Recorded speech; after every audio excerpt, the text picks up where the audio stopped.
Hey guys, my name is Gabriel, and welcome back to my channel. So, one of my viewers who was at my school, like, a couple weeks ago, asked me.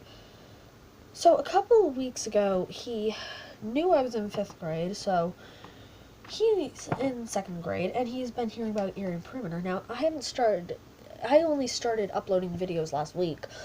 Now, he asked me,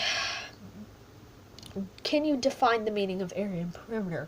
So, now, area and perimeter is mostly measured in, like, square units. Now, okay, so, the area is what I'll start off with. It's the amount of square units inside. And, oh god, and perimeter is the amount of square units around the outside. So, what I've been doing recently is I've been measuring some things in square units. So, I was one time measuring Yellowstone in acres. So, Yellowstone, the area of Yellowstone would, in other words, be 2 million acres. The outside, I haven't measured the amount of acres yet, but an acre is about 2.5 football fields. That's how big an acre is. So 1 square acre is equivalent to 2.5 football fields, the size of 3 put together and into a size, and then smushed into the size of a square.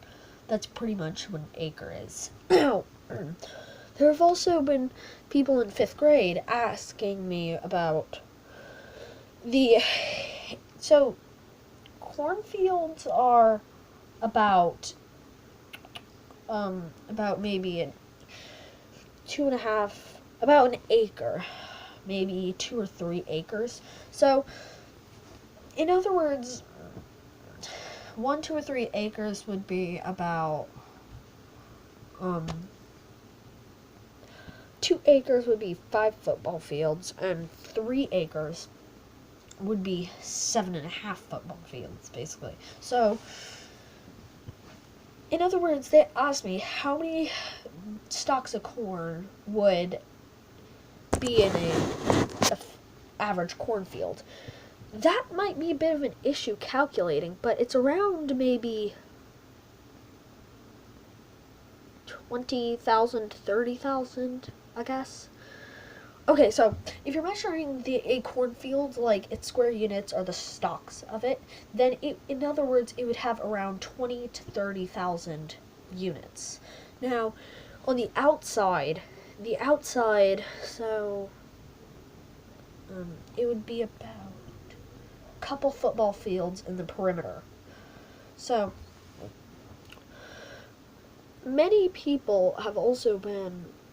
I've been watching this guy's YouTube channel, and he is like a mathematician. So I decided, because one person asked him how to pretty much define the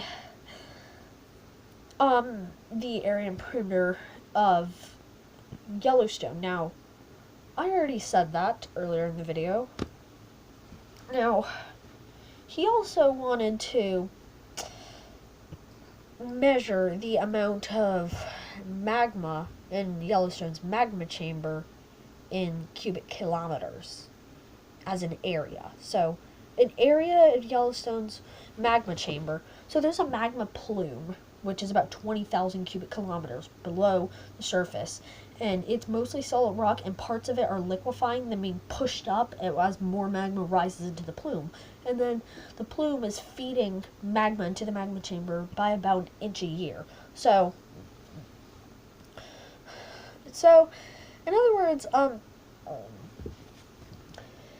it's pushing the magma to about, so right at the moment, the magma chamber right now has about 5,000 cubic kilometers, and all of it's eruptible. So Yellowstone's next super eruption will be the largest out of all its eruptions, because the largest eruptions so far happened 2.1 million years ago, and that one ejected about 2,500 cubic kilometers. This one is said to erupt about 5,800 cubic kilometers. So, because the magma chamber is being fed so slowly, the next eruption will occur from 100 to 1,000 to 10,000 to maybe even another 100,000 years. Who knows? Now, the eruption would, if you're talking about the eruption columns, there are going to be many eruption columns. Now, it would still, the area of all the rock, ash, and gas and debris being pelted up would still be about around 5,000 cubic kilometers. So if Yellowstone suddenly erupted, it would be around 5,000 cubic kilometers about of debris in all the eruption columns being ejected until they all collapsed and triggered pyroclastic flows, which that's not where we're focusing on. So if you're talking about the perimeter of the magma chamber, I don't know that answer, because the magma chamber is in a sort of a U shape, where it sort of is a U shape like this and then comes up like this and touches, but the part that joins the two together is super thin, and there's I don't know the perimeter of it, because if you want perimeter, I'd have to go around the U, around everything, even the inside, so pretty much I don't know. And also, most geologists and mathematicians don't know, because you'd have to know the mass of the magma chamber, the size of the magma chamber, the width, pretty much everything. You would also have to know a lot of things about it. So, in other words, the magma chamber would be about, in area, it would be about 5,000 cubic kilometers. But if you're doing for the perimeter, you wouldn't be able to do cubic kilometers. You'd need to do square kilometers for the perimeter. But, finding out perimeter is harder. Area and perimeter, finding it out is harder with 3D objects. But there are many ways of finding out area and perimeter.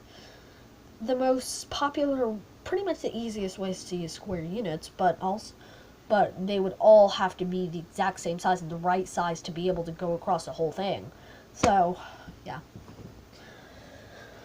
Okay, so in other words, what I'm trying to say is that area and perimeter, it can differ from objects to objects. I mean, it can be measured in square inches, square centimeters, square millimeters, square yards, square meters, square kilometers, square miles, square acres, basically. Yeah, I mean, it's very complicated. So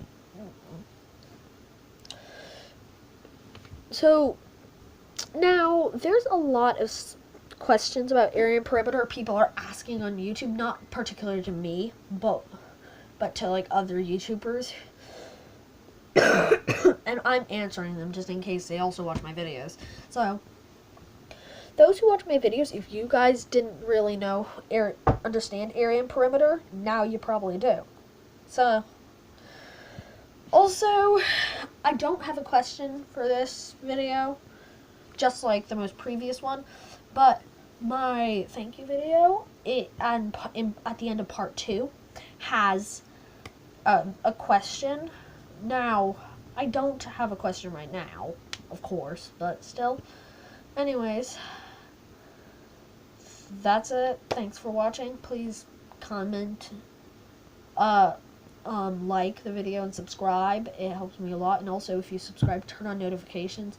So, also, if you subscribed, I will be able to know, because I can just go on my channel, check through my subscribers, and then boom, voila. So, anyways, thank you all so much for watching, and I'll see you soon. Bye bye.